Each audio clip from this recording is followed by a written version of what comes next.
digamos que la capacidad de diagnóstico que tenemos en nuestros hospitales no llega al 15% de la cantidad de demanda de pacientes oncológicos. Este es el drama.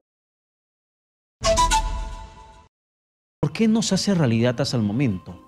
Usted que conoce el sector desde adentro en este gobierno del presidente Pedro Castillo, ¿por qué no se hace realidad esta implementación de la ley contra el cáncer? Sí, además que yo soy médico del Ministerio de Salud desde hace 30 años, no trabajo en las zonas más alejadas. Mire, Pedro Cachusca, bueno, yo me fui en el mes de febrero, luego de 6 meses, dejamos la reglamentación de la ley, que se empezó a tardar, y lo hemos conversado con el responsable del programa, el doctor Víctor Palacios, que sigue al frente del programa oncológico del Ministerio de Salud, por un problema presupuestario, lo cual es realmente lamentable. Finalmente, al mes siguiente que nos fuimos, se aprobó la reglamentación de la ley. Inmediatamente el Ministerio de Salud solicitó un decreto de urgencia para lograr un monto económico que permita echar a andar los aspectos que tienen que ver con los derechos del ciudadano de diagnóstico, etcétera, que necesitamos tanto en el país, y se retrasó por un tema presupuestal. De tal manera que el plan que hizo el Ministerio de Salud del monto que necesitábamos, en realidad era de 1.013 millones para poder avanzar de manera seria en el cambio de la realidad oncológica. Para que la gente nos entienda, Pedro Cachusca, primero es que la demanda oncológica en el país se ha incrementado en un 30%, es decir, hay mayor cantidad de pacientes que solicitan al Estado una atención oncológica. Sin embargo, el 68% de los pacientes que atendemos, los atendemos en etapas tardías. No los atendemos cuando el paciente presenta los primeros síntomas o signos. Generalmente es después de medio año o más de que aparecen estos síntomas o signos que el Estado se acerca al paciente y lo diagnostica. Esto, en términos más claros, digamos que la capacidad de diagnóstico que tenemos en nuestros hospitales no llega al 15% de la cantidad de demanda de pacientes oncológicos. Este es el drama. Ya. Como que, por ejemplo, cuando hablamos, el cáncer se tiene que diagnosticar, muchos de ellos por anatomía patológica, ¿no? Solo nuestros hospitales tienen capacidad de diagnosticar al 15% de los pacientes que requieren anatomía patológica para decir si tiene o no tiene cáncer. Es decir, uno con un cáncer probable, uno le puede tomar la muestra, pero la capacidad de decir si tiene usted cáncer o no es sumamente limitada en los hospitales de nivel 2 y 3 del Estado. Pero, doctor Ceballos, sí, nos está graficando el panorama del problema. Lo que pasa a un paciente oncológico para que pueda ser diagnosticado con la prueba correspondiente al tema del cáncer, las limitaciones que existe. Nos habla de más de 1.000 millones de soles. Con esa plata, ¿de qué forma se solucionaría el problema? ¿Qué cosa se haría con ese presupuesto si tan solo el MEF lo dispusiera inmediatamente para el Ministerio de Salud? Bueno, la primera cosa tiene que ver, son varios aspectos. Primero, tener pruebas diagnósticas suficientes, fortalecer los laboratorios de diagnóstico. En este momento, el 60% de los pacientes tienen tratamiento en Lima. El resto, el 40% de los pacientes se distribuyen en todo el país. O sea, no hay en las regiones posibilidades de diagnóstico. Necesitamos más laboratorios, necesitamos más equipos para el diagnóstico del cáncer, necesitamos más personal, porque no tenemos personal destinado al diagnóstico y al tratamiento de las enfermedades con cáncer. Fíjese usted, Pedro Cachusca, que la radioterapia, que es un elemento central para el tratamiento del cáncer, solamente en nuestro país podemos resolver menos del 10% de las necesidades que tenemos. Entonces hay que invertir, ¿no? Incluso se ha pedido un presupuesto, no hace mucho tiempo el Ministerio de Salud, de 220 millones, ¿para qué? Para distribuirlo en el Instituto Nacional de Enfermedades Neoplásicas, en el INE, para distribuirlo en el hospital de Breña, donde también se tratan pacientes oncológicos, y también para los centros regionales de enfermedades neoplásicas, que funciona, por ejemplo, en Arequipa y hay uno del centro. Porque el presupuesto no alcanza, sobre todo, por ejemplo, para las camas pediátricas. Tenemos un déficit importantísimo de camas pediátricas.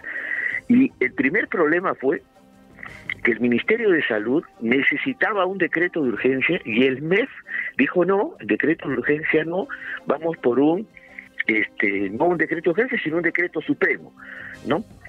Lo cual genera, por supuesto, su pase por el Congreso, etcétera. Ahora tenemos un problema muy importante. Necesitamos plata para personal, plata para equipamientos, plata para medicamentos. Hay que, con Senares, establecer el monto que se necesita para comprar medicamentos. Ya bastante recortaron el reglamento de la ley del cáncer para medicamentos de primera línea que el paciente necesita de manera rápida. Se tuvieron que rebajar para que el MEF le diera el visto bueno y se aprobara el reglamento del Consejo de Ministros. Ahora están a la espera de 175 millones para comprar medicamentos, para potenciar camas para los niños, en el INEM, en Breña y en algunas pocas regiones que tienen posibilidad de atender pacientes con cáncer. Pero todavía esto no se da, no se aprueba. Y es justamente lo que dice Víctor Palacios, exministro, pues él acaba de responder justamente que desde marzo vienen solicitando al mes 175 millones de soles. La pregunta es, ¿se podrá ver una luz de esperanza ahora que ya hemos cambiado de ministro Graham al señor Curburneo? Porque las personas con cáncer están esperando una solución. Yo entiendo todo pues lo que usted explica, pero ellos esperan también recibir el apoyo y que puedan ya aplicarse esta ley. Incluso el señor Palacios hace una comparación. En Chile lo que él menciona es que esta ley oncológica nace con un presupuesto. Eso no pasó aquí en nuestro país. Por supuesto, y por eso es que incluso cuando se reglamenta en el mes de marzo, que debió pedirse ya desde el mes de febrero, cuando estaba ya listo el reglamento, pero se tardaba porque el MEF no le daba pase, ¿no? Es que esa es la verdad. Pero inmediatamente debió aprobarse este presupuesto mediante un decreto de urgencia para hacer realidad los aspectos planteados en el reglamento. Si no, todo es letra muerta, es un reglamento que bonito, nos alegramos todo cuando finalmente se publicó en el peruano, pero lo cierto es que si no hay plata, el Estado no se responsabiliza, el Estado no asume la iniciativa de decir, bueno, los pacientes con cáncer en nuestro país necesitan realmente ser apoyados, pues la cosa queda solamente en las palabras. Pero claro, usted menciona el Estado y el Estado es la estructura del sistema político que toma decisiones en estos momentos. Y hablamos de un sistema político liderado por el presidente Pedro Castillo, quien siempre hace referencia al pueblo, por quien está preocupado. ¿Por qué no se ha dispuesto desde el MEF la asignación del presupuesto que se requiere para que eso se haga realidad en la ley contra el cáncer? Bueno, esa respuesta justamente la que esperan los pacientes con cáncer, ¿no? Y cuando usted era ministro, ¿qué le decía el MEF? ¿Por qué no pueden soltar la plata? No, lo que pasa es que, a ver, primero, el problema del cáncer es un problema no de ahora, tiene décadas, el olvido del cáncer, ¿no? En ese momento decíamos, estamos destinando mucho dinero por el tema de la pandemia, son miles de millones para el tema de la pandemia, las vacunas, compras de oxígeno, etcétera. Eso ya pasó. En este momento, efectivamente, hay un gasto para enfrentar la pandemia, pero existen recursos económicos, pero falta la decisión política para destinarla a enfermedades como esta. Para el Estado peruano destinar 200 millones no es pues una cifra que va a poner en riesgo el presupuesto nacional, ¿no? O sea, realmente es inexplicable que el MEF no tome la decisión para aportar este dinero y resolver estas necesidades que tenemos, que se han ido agravando con la pandemia, obviamente, cada vez más. Y sobre todo porque, bueno, cuando entramos en el mes de agosto, el presupuesto ya estaba diseñado, digamos, para el resto del año, ¿no? Bien, ministro Ceballos. En el 2022 debió aprobarse un decreto de urgencia rápidamente para este reglamento que otorga mayores posibilidades a los pacientes, pero que sigue siendo una letra que no se cumple en el país. Bien, exministro, por favor, yo le pido que se quede unos minutitos nada más para irnos a una pausa, porque hay otro tema también que tocar con los medicamentos antirretrovirales que lamentablemente son escasos para los pacientes de VIH. Por favor, solamente unos minutos. iniciado el bloque hablando de la viruela del mono y diciendo que no es el único problema, la ley oncológica que aún no se aplica, y también esa noticia, Pedro, que hay un desabastecimiento de los medicamentos antirretrovirales para los pacientes con VIH. ¿Cuál es su opinión, ministro? Ya parece que la pandemia no es una... exministro, ya parece que la pandemia no es un buen argumento, ¿no? Ya no estamos con las cifras altísimas de COVID, pero continúa habiendo graves problemas de gestión. Doctor Ceballos. Vamos a buscar retomar la comunicación con él, que estaba bien entusiasmada con la pregunta. Y por sobre todo, Pedro, bueno, es un tema que tocamos aquí en el programa y nos genera preocupación porque los pacientes de VIH y de cáncer son pacientes vulnerables, cuyas vidas están en riesgo por una mala gestión. Y además se encuentran por la enfermedad propiamente dicha que puedan estar atravesando, y además por el tema del COVID-19 y el tema de la viruela del mono, que también los vuelve mucho más vulnerables. Estamos conectados una vez más. Exministro, por favor, lo que yo le comentaba, este problema del desabastecimiento de los medicamentos antirretrovirales para los pacientes con VIH, y la excusa que se tiene es la pandemia y el COVID-19, pero ya estamos saliendo de ello. Parece ser un problema de gestión. ¿Cuál es su opinión?